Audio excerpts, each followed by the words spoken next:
Good afternoon, everybody.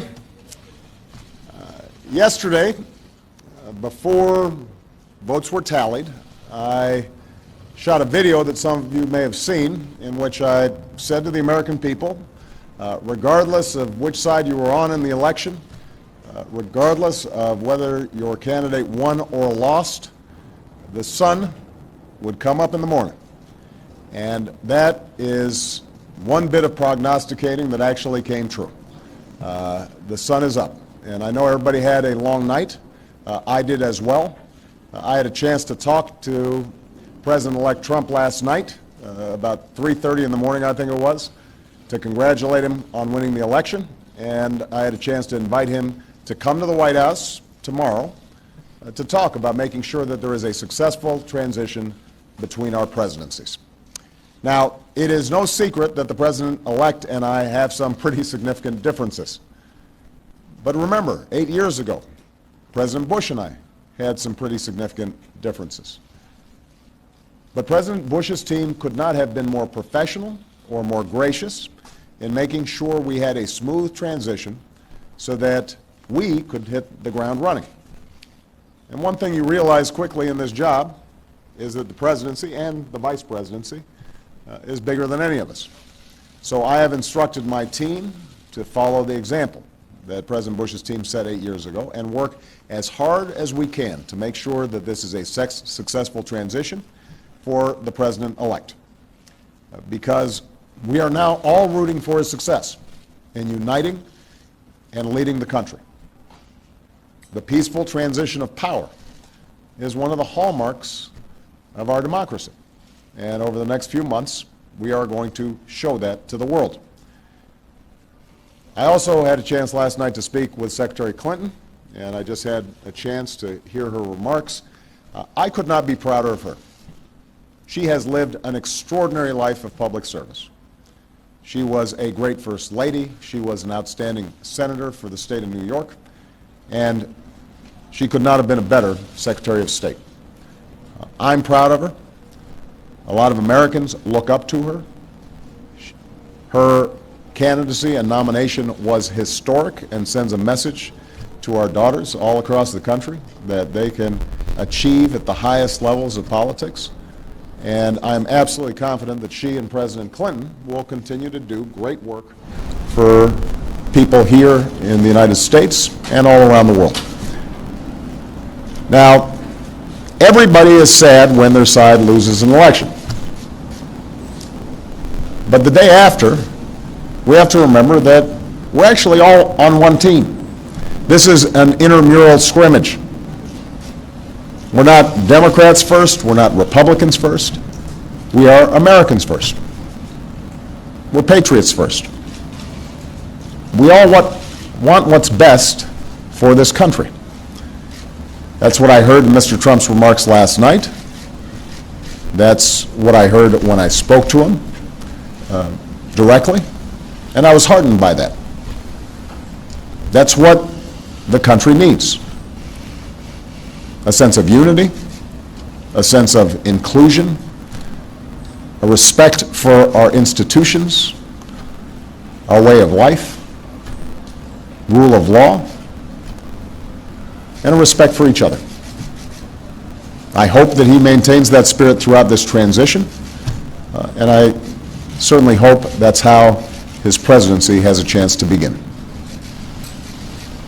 I also told my team today to keep their heads up, because the remarkable work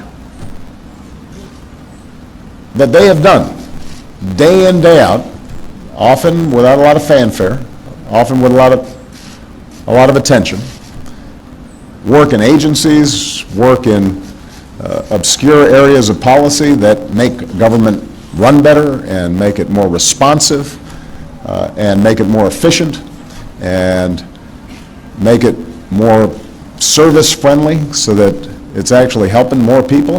That remarkable work has left the next president with a stronger, better country than the one that existed 8 years ago.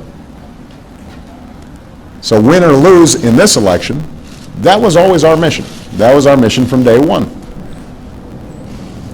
And everyone on my team should be extraordinarily proud of everything that they have done. And so should all the Americans that I've had a chance to meet all across this country, who do the hard work of building on that progress every single day. Teachers in schools, doctors in ER clinic, small businesses putting their all into starting something up, making sure they're treating their employees well.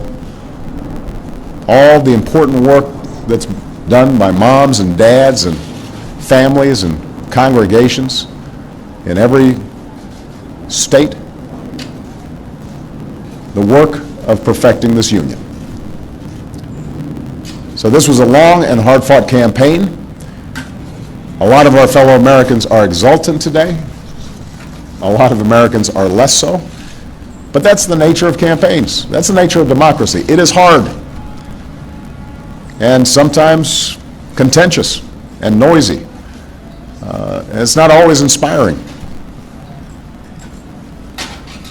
But to the young people who got into politics for the first time and may be disappointed by the results, I just want you to know you have to stay encouraged.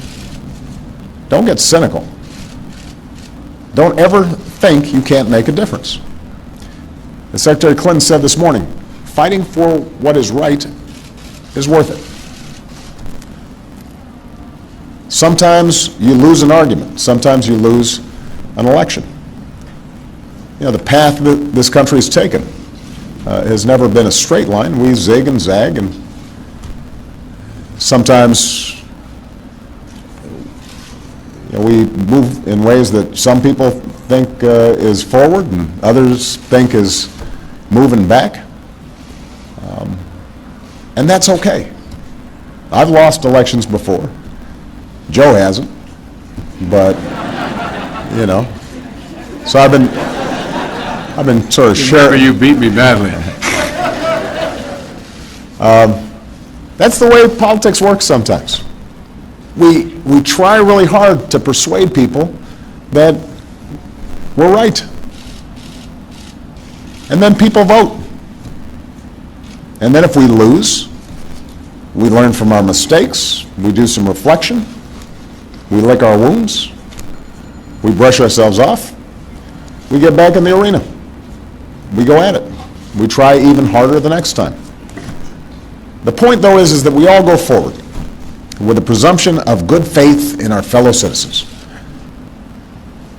Because that presumption of good faith is essential to a vibrant and functioning democracy. That's how this country has moved forward for 240 years. That's how we've pushed boundaries and promoted freedom around the world. That's how we've expanded the rights of our founding to reach all of our citizens. It's how we have come this far. And that's why I'm confident that this incredible journey that we're on as Americans will go on. And I'm looking forward to doing everything that I can to make sure that the next president is successful in that. I've said before, I think of this job as being a relay runner. You take the baton, you run your best race, and hopefully by the time you hand it off, you're a little further ahead. You've made a little progress. And I can say that we've done that, and I want to make sure that handoff is well executed, because ultimately we're all on the same team. All right? Thank you very much, everybody.